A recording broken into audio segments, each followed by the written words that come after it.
ಹೆಚ್ಚುವರಿ ಹಣವನ್ನ ಹಣದ ರೂಪದಲ್ಲಿ ಕೊಡ್ತಕ್ಕಂಥ ಕಾರ್ಯಕ್ರಮ ಮಾಡಿ ಈ ಕಾರ್ಯಕ್ರಮ ಯಶಸ್ವಿ ಮಾಡಿರ್ತಕ್ಕಂಥದ್ದು ಕೂಡ ನಾವು ಅರ್ಥ ಮಾಡಬೇಕಾಗಿದೆ ಅಂತಕ್ಕಂಥ ಮಾತನ್ನು ಕೂಡ ಈ ಸಂದರ್ಭ ಹೇಳಲಿಕ್ಕೆ ನಾನು ಬಯಸ್ತೇನೆ.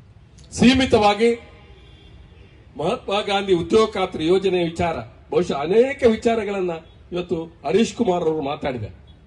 ಬಹುಶಃ ಸರ್ಕಾರ ಹಿಂದೆ ಸಿದ್ದರಾಮಯ್ಯ ಸರ್ಕಾರ ಇದ್ದಾಗ ಅದ್ಭುತವಾದ ಕೆಲಸವನ್ನ ಈ ರಾಜ್ಯದಲ್ಲಿ ಮಾಡಿತ್ತು. ಇವತ್ತು ನಮಗೆ ಗ್ಯಾರಂಟಿ ಕಾರ್ಯಕ್ರಮ ಕೊಡುವಂತ ಕಾರ್ಯಕ್ರಮ ಇದ್ರೂ ಕೂಡ ಇವತ್ತು ಸಮಗ್ರವಾದಕ್ಕೆ ರಾಜ್ಯದ ಅಭಿವೃದ್ಧಿಯನ್ನ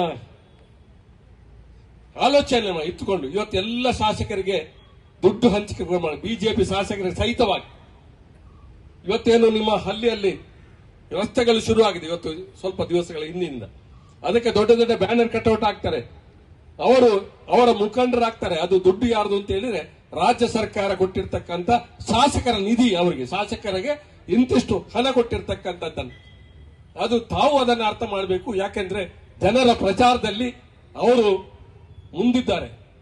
ಪ್ರಚಾರವನ್ನ ಮಾಡತಕ್ಕಂಥದ್ದು ಮುಖ್ಯ ಅಲ್ಲ, ಬಡವರಿಗೆ ಕಾರ್ಯಕ್ರಮ ಅನುಷ್ಠಾನ ಆಗ್ತಕ್ಕಂಥ ಮುಖ್ಯ ಅನ್ನುವಂಥ ದೃಷ್ಟಿಯಲ್ಲಿ ಕಾರ್ಯಕ್ರಮ ಮಾಡಿರ್ತಕ್ಕಂಥ ಪಕ್ಷ ಇದ್ರೆ ಕಾಂಗ್ರೆಸ್. ಇವತ್ತು ಬಡವರಿಗೆ ಎಲ್ಲ ಹಂತದಲ್ಲಿ ಸಹಾಯ ಮಾಡಿರ್ತಕ್ಕಂಥ ಪಕ್ಷ. ನಾನು ಒಂದು ಮಾತನ್ನಷ್ಟೇ ಹೇಳಿ ನಾನು ಮಾತನ್ನು ನಿಲ್ಲಿಸ್ತೇನೆ. ಬಡವರಿಂದ ಕಾಂಗ್ರೆಸ್ ಇಂದ ಬಡವರಿಗೆ ಏನು ಅನ್ಯಾಯ ಆಗಿಲ್ಲ. ಯಾವುದೇ ಬಡವನಿಗೆ ಕಾಂಗ್ರೆಸ್ ತೊಂದರೆ ಆಗಿಲ್ಲ. ಹಿಂದುಳಿದ ವರ್ಗದವರಿಗೆ ಕಾಂಗ್ರೆಸ್ ಪಕ್ಷ ತೊಂದರೆ ಆಗಿಲ್ಲ. ಪರಿಷ್ಠ ಜಾತಿ ಪರಿಷ್ಠ ಪಂಗಡದವರಿಗೆ ಕಾಂಗ್ರೆಸ್ ಪಕ್ಷದ ತೊಂದರೆ ಆಗಿಲ್ಲ. ಅಲ್ಪಸಂಖ್ಯಾತರಿಗೆ ಕಾಂಗ್ರೆಸ್ ಪಕ್ಷ ತೊಂದರೆ ಆಗಿಲ್ಲ. ತೊಂದರೆ ಆಗಿದ್ರೆ ಜಮೀನ್ದಾರರಿಗೆ, ಬಂಡವಾಳಶಾಹಿಗಳಿಗೆ, ಭೂಮಾಲಕರಿಗೆ ತೊಂದರೆ ಆಗಿದೆ ಹೊರತು ಸಾಮಾನ್ಯ ಜನರಿಗೆ ಕಾಂಗ್ರೆಸ್ ಪಕ್ಷದ ಯಾವುದೇ ರೀತಿಯ ತೊಂದರೆ ಆಗಿಲ್ಲ. ತೊಂದರೆ ಆಗಿದ್ರೆ ಇವತ್ತು ವಿರೋಧ ಪಕ್ಷ ನಮಗೆ ಪ್ರಶ್ನೆ ಮಾಡಬೇಕಾಗಿದೆ ಅಂತಕ್ಕಂಥ ಮಾತನ್ನು ಹೇಳಲಿಕ್ಕೆ ಬಯಸ್ತೇನೆ. ಅಧಿಕಾರಿ ಶಾಹಿಯಲ್ಲಿ ಏನಾದ್ರು ತಪ್ಪಾದ್ರೂ ನಾವು ಮಾತಾಡಬೇಕು.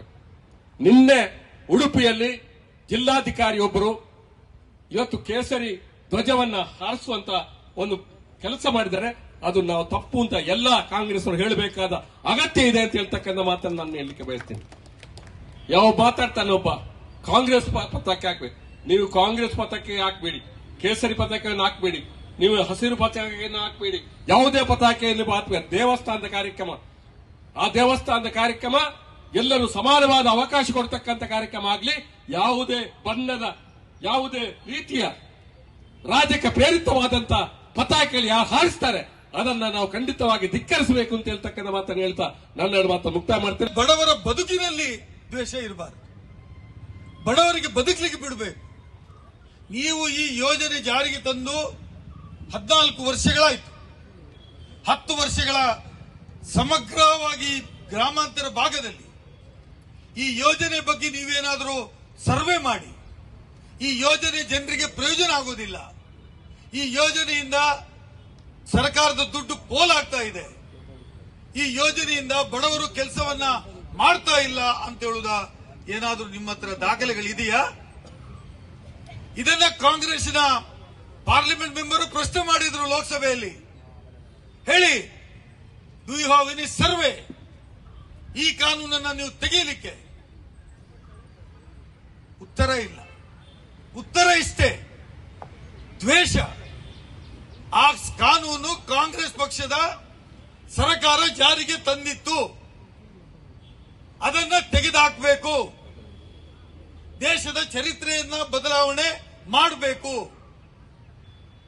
ದೇಶದ ಬಡವರ ಹೊಟ್ಟೆ ತುಂಬುವಂತ ಕೆಲಸ, ಅವರ ಬದುಕಿನ ಪ್ರಶ್ನೆಯನ್ನ ನಾವು ಪ್ರಶ್ನೆ ಮಾಡಬೇಕು. ಅವರು ನಮ್ಮ ಗುಲಾಮರಾಗಿ ಬದುಕಬೇಕು.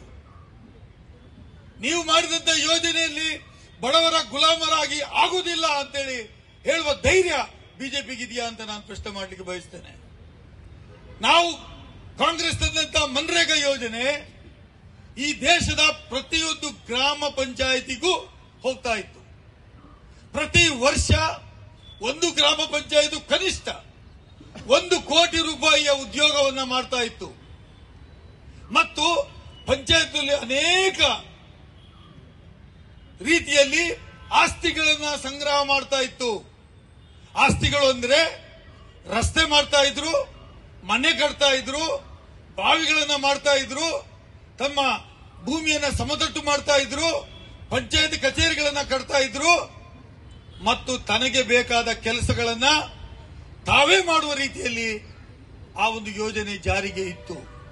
ಮತ್ತು ಪ್ರತಿಯೊಂದು ಗ್ರಾಮದಲ್ಲಿ ಯಾರು ಉದ್ಯೋಗ ಬಯಸಿ ಪಂಚಾಯತಿಗೆ ಅರ್ಜಿ ಕೊಡ್ತಾರೋ ಅವರಿಗೆ 100 ದಿನದ ಕೆಲಸ ಕಡ್ಡಾಯವಾಗಿ ಕೊಡಬೇಕಾಗಿತ್ತು. ಕೊಡದೇ ಇದ್ರೆ 100 ದಿವಸ ಸಂಬಳ ಕೊಡಬೇಕಾಗಿತ್ತು. ಅದು ಉದ್ಯೋಗ ಖಾತರಿ ಯೋಜನೆ ಆಗಿತ್ತು. ಖಾತರಿ, ಇಟ್ಸ್ ಎ ರೈಟ್